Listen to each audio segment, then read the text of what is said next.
आम हिंदू इस वक्त डरने लगा मुसलमानों से। दाढ़ी टोपी वाला कोई जाता है तो बेचारे दुकानदार डरने लगते हैं, पहले चारों तरफ देखते हैं कि इसके हाथ में कोई चाकू तो नहीं है, इसके हाथ में कुछ है तो नहीं। उनको मुसलमान कहना बिल्कुल गलत है। जो पैसा लेके और ऐसे गलत काम कर रहे हैं वो ISI के आतंकवादी हैं। बिल्कुल उनको जिंदे रहने का हक नहीं है। ऐसे लोग नासूर बन जाएंगे मुल्क के लिए, हमारे लिए अमन और चैन शांति सुकून खत्म हो जाएगा हमारे यहाँ। ये हिंदू शब्द कोई है ही नहीं, ये तो RSS का लफ्ज है। हिंदू कोई शब्द भी नहीं है। सनातन धर्म असल है। जो OBC हैं, जो दलित समाज के हमारे भाई हैं, उनको हिंदू बनाने का एजेंडा है। उनको फांसी देनी चाहिए, कतई भी नहीं खुला छोड़ना चाहिए। ऐसे लोगों को कोई मतलब ही नहीं बनता है। साफ की बात तो ये, जो खतावार है उसको सजा मिलनी चाहिए। इंसाफ का तकाजा तो यही है। अगर किसी को बढ़ावा दिया जाएगा इस तरह तो कोई ना कोई बार बार बोलता जाएगा और फितने पैदा होते चले जाएंगे। कि सरकार इन लोगों को बचाने की कोशिश कर रही है।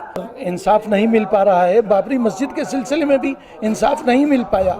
और जो मुसलमान अपनी शरीयत को मजबूती के साथ पकड़े हुए हैं वो महफूज हैं, और जो मुसलमान शरीयत को और हुजूर के दामन को नहीं पकड़े हैं वो महफूज नहीं है। मैं क्लियर बता देना चाहता हूँ। तो ये जो नारे थे फिर कि गुस्ताख नबी की एक सज़ा, सर तन से जुदा, सर तन से जुदा, इन नारों ने क्या दिया फिर? नहीं, ये वो गलत नारे हैं। जो उदयपुर में हुआ उस घटना को किस तरह से देखते हैं? देखिए, उदयपुर की घटना जो है वो बड़े शर्मनाक है देश के लिए और सभी लोगों के लिए शर्मनाक है।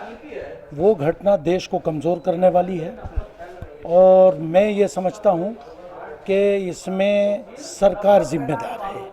क्योंकि सरकार अगर शुरू में 20 दिन पहले जो वाक़या हुआ, हुजूर की शान में गुस्ताखियाँ हुई जिन लोगों ने की, अगर उस पर एक्शन ले लेती सरकार, और थोड़ा बहुत जो एक्शन लिया वो अरब मुल्कों की दबाव में लिया, आपने पार्टी से निकाला, लेकिन आपने आज तक उनको जेल नहीं भेजा, सुप्रीम कोर्ट के कहने के बावजूद नहीं भेजा। तो ये तमाम हालात देश के जो आ रहे हैं सामने, ये बिल्कुल क्लियर हो गया है कि सरकार इन लोगों को बचाने की कोशिश कर रही है। और उसका जो उदयपुर की घटना का मामला आया सामने, वो उसकी हम सब लोग मजम्मत कर चुके हैं और आज भी मजम्मत करते हैं कि ऐसा नहीं होना चाहिए था। क्योंकि वजह यह है कि उसमें ये मीडिया के ज़रिए ये सब बातें छन छन के सामने आ रही हैं कि वहाँ के गुलाब सिंह कटारिया हैं विपक्ष के नेता, और वो जो लड़का जिसने ये हमला किया है वो उनके साथ था 3-4 साल से। तो जाहिर है कि इसमें बीजेपी का मामला सामने आ रहा है। कितना सच है, कितना ये है कि ये तो जांच का विषय है और तहकीक का विषय है, लेकिन बहरहाल ये भी काबिल मजम्मत है और इस तरीके से बीजेपी को आगे बढ़कर उसकी मजम्मत करनी चाहिए, खंडन करनी चाहिए, जो आज तक नहीं किया।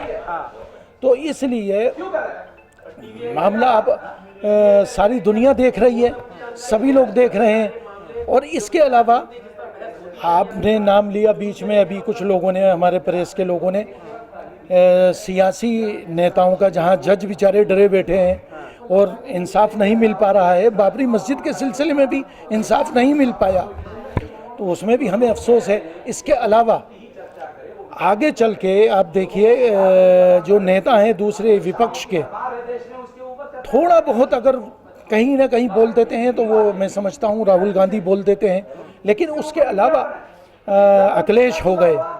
अखिलेश को भरपूर तरीके से मुसलमानों ने यूपी में वोट दिया, जी जान से दिया, और यहाँ तक कि ओवैसी साहब को वोट नहीं दिया और अखिलेश को चला गया सारा वोट। भी तो बोलते हैं। मैं ये कह रहा हूँ कि उनको भी नहीं दिया।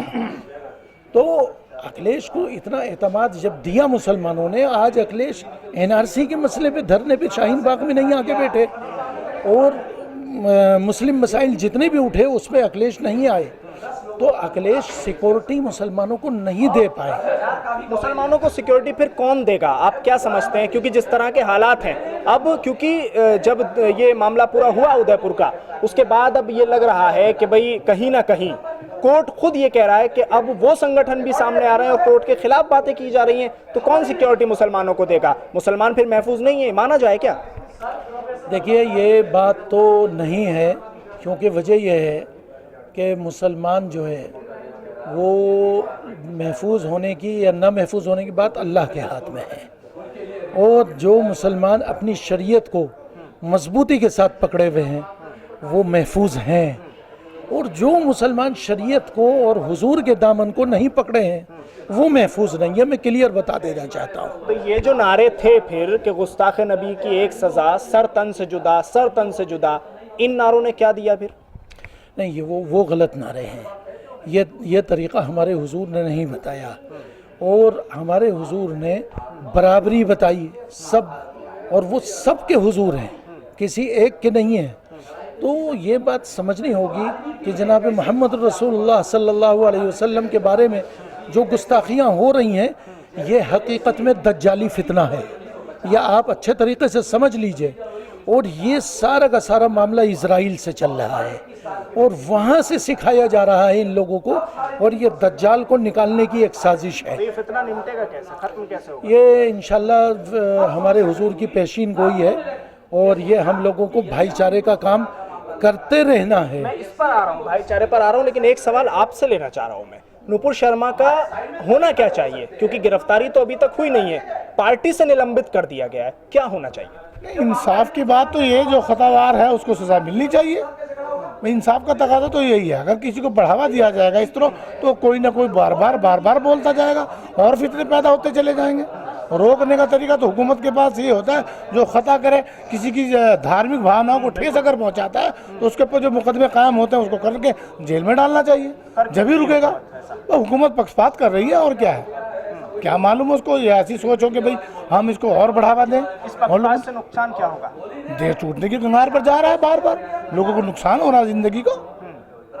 तो ये सब उनकी अपनी सोच है, वो इस तरह क्या करना चाहते हैं, कहाँ लेके जाना चाहते हैं। मुझे जो उदयपुर में हुआ, दाढ़ी टोपी वाले दो लड़कों ने जो उदयपुर में किया, हालांकि बीजेपी से उनका लिंक निकल गया, लेकिन उन्होंने जो वीडियो बनाया बाद में, उसमें वो पक्के मुसलमान खुद को दिखा रहे थे, और हुजूर का सबसे बड़ा फॉलोवर खुद को दिखा रहे थे। उन लोगों का क्या इलाज है, और उन जैसी सोच रखने वालों का क्या इलाज है? उनको फांसी देनी चाहिए, कतई भी नहीं खुला छोड़ना चाहिए ऐसे लोगों को, कोई मतलब ही नहीं बनता है। और वो जहाँ तक है किसी साजिश का शिकार हुए हैं। लिंक बीजेपी से निकल आया उनका। मैं वही तो कह रहा हूँ कि यार ऐसे लोग कोई भी हों, किसी भी मजहब से ताल्लुक रखते हों, बिल्कुल उनको जिंदे रहने का हक नहीं है। ऐसे लोगों को नासूर बन जाएंगे मुल्क के लिए, हमारे लिए अमन और चैन शांति सुकून खत्म हो जाएगा हमारे यहाँ। तो ऐसे लोगों को तुरंत रोकना चाहिए, पकड़ना चाहिए। इसमें बात यह है, देखिए कि ये एक एजेंडा है, इसलिए बीजेपी नुपुर शर्मा को ढील दे रही है। ये सिर्फ वोटों की राजनीति है और कुछ नहीं है। जो ओबीसी हैं, जो दलित समाज के हमारे भाई हैं, उनको हिंदू बनाने का एजेंडा है। वो बात कर ली उन्होंने, हिंदू कोई शब्द भी नहीं है, सनातन धर्म असल है। ये बात बिल्कुल सही है, ये मैंने भी सुना, खुद शंकराचार्य जी से मैंने ये बात सुनी है। मैं उनके साथ भी मंदिर, मस्जिद, गंगा गाय हिमालय बचाओ अभियान समिति में रह चुका हूँ, तो ये बात मैंने भी सुनी है उनसे कि हिंदू शब्द कोई है ही नहीं, ये तो आरएसएस का लफ्ज़ है। तो मैं ये समझता हूँ कि ये सब लोग इजराइल के, ये वहाँ से ट्रेनिंग लेके आते हैं इजराइल से, और ये 10% लोग हैं, ज़्यादा नहीं हैं, और इन्होंने सबके दिमाग ख़राब कर रखे हैं बहका बहका के। कहीं पैसा खर्च करते हैं, कहीं कुछ करते हैं। इनको तो वोट चाहिए। अभी राजस्थान में इलेक्शन चुनाव आने वाला है सर पे, ये सब चीज़ उसके मद्देनज़र हो रही है। 2-3 सवाल मौलाना रहेंगे मेरे अभी, लेकिन आप ये मुझे बताइए कि जो कार्रवाई होनी चाहिए थी, 153A के तहत मुकदमा दर्ज किया गया है, क्या आप समझते हैं कि कार्रवाई होगी, या आपको लगता है, कोई उम्मीद है मुसलमानों को कि कार्रवाई होगी नुपुर शर्मा पर, जिसने मुसलमानों के पैगंबर की तौहीन की है? आपको लगता है ऐसा? होनी चाहिए कार्रवाई। तो जैसे कि सुप्रीम कोर्ट ने भी कहा है कि जिसने गुस्ताखी की है हमारे नबी की शान में, उनको जो है सरकार के हिंदुस्तान के संविधान और कानून के मुताबिक कड़ी सज़ा मिलनी चाहिए। तो अब सुप्रीम कोर्ट के आदेश के बाद हो सकता है कार्रवाई हो जाए। अच्छा, ये भी बता दीजिए मुझे कि जिस तरह से उदयपुर में हुआ, वो जो लोग थे, उन दोनों के साथ क्या होना चाहिए, और उन जैसी मानसिकता रखने वालों के लोग साथ क्या हो? ऐसी मानसिकता रखने वाले जितने भी लोग हैं, सबको कानून के मुताबिक, संविधान के मुताबिक जो भी सज़ा है वो कड़ी से कड़ी सज़ा मिलनी चाहिए। ठीक, मौलाना साहब, आखिरी सवाल आपसे मेरा ये है कि आप लोग कह रहे हैं कि साथ मिलकर चलेंगे, मुसलमान, दलित, ये तमाम लोग जो है वो प्रताड़ित हैं, इनको साथ लेके चलेंगे। ये मुझे बताइए, मुसलमानों के लिए तो बहुत सी मुस्लिम तंजीमें हैं जो काम कर रही हैं, दलितों के लिए भी कर रही हैं। जमीयत उलमा की बात कर लीजिए, पर्सनल लॉ बोर्ड की बात कर लीजिए, जमीयत उलमा खुद लगातार काम कर रही है मुसलमानों के लिए, तो अलग से चलने की क्या ज़रूरत है? नहीं, देखिए, बामन मिश्राम साहब बहुत ही अच्छे आदमी हैं और वो बहुत सलीके से काम कर रहे हैं, और वो हुजूर के, मैं तो ये कहता हूँ, वो हुजूर के बताए हुए रास्ते पर चल रहे हैं। भाईचारे का पैगाम, इंसाफ पसंदी का पैगाम, बाबा साहब भीमराव अंबेडकर को मजबूत करने का पैगाम, इसलिए कि देश मजबूत होगा, हमारा ये सेकुलर देश है। तो क्या मुसलमान और मुस्लिम तंजीमें हुजूर के रास्ते पर बताए हुए नहीं चल रही हैं? क्योंकि आपने तो अभी अपनी प्रेस कॉन्फ्रेंस में कहा कि कहीं ना कहीं पीछे हो गए हम। नहीं, मैं ये नहीं कहता कि हुजूर के बताए हुए रास्ते पर नहीं चल रही हैं, लेकिन इन तमाम मुस्लिम तंजीमों का भी, मैं इनसे भी ये अपील करता हूँ कि ये बामन मिश्राम साहब जैसे लोगों के साथ मिलकर इस देश में काम करें। इस वक्त बहुत सख्त ज़रूरत है, क्योंकि अभी आप देखिए कि जो काम करा रहे हैं, दाढ़ी और टोपी वाले को बहकाया, पैसा दिया, सारे काम उल्टे सीधे करवाए, जैसे महाराष्ट्र में करवाया, जैसे उसमें करवाया, तो वो आम हिंदू इस वक्त डरने लगा मुसलमानों से। दाढ़ी टोपी वाला कोई जाता है तो बेचारे दुकानदार डरने लगते हैं, पहले चारों तरफ देखते हैं कि इसके हाथ में कोई चाकू तो नहीं है, इसके हाथ में कुछ है तो नहीं। एक तरीके से मुसलमानों को बदनाम करने का एक बहुत बड़ा गेम प्लान था, अल्लाह ने उसको कामयाब नहीं होने दिया। सब मुस्लिम तंजीमें खड़ी हो गई कि इन जालिमों को सज़ा दो और फांसी दो, और वो बात कलई अब खुल गई।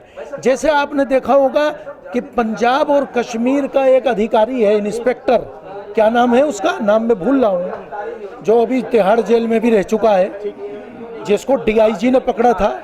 तो ऐसे लोग बीजेपी के पास काफ़ी हैं, मुसलमानों में भी हैं, मुसलमानों में भी ऐसे लोग हैं, और मुसलमान भी, देखिए, उनको मुसलमान कहना बिल्कुल गलत है। जो पैसा लेके और ऐसे गलत काम कर रहे हैं वो आईएसआई के आतंकवादी हैं। और आईएसआई कौन आतंकवादी है? संगठन जो अमेरिका ने बनाया, जो इजराइल ने बनाया, जिसको यहूदी चलाता है। पूरे अरब मुल्कों में, खित्ते में उन्होंने चैन और सुकून बर्बाद कर रखा है। आज उनकी ट्रेनिंग वहाँ हो रही है और वो देश में भी पनप रहे हैं, और उनका संरक्षण इन बीजेपी वालों के उसमें है, और वो सामने आ रहा है सारा मामला। तो मैं ये समझता हूँ ये गलत है।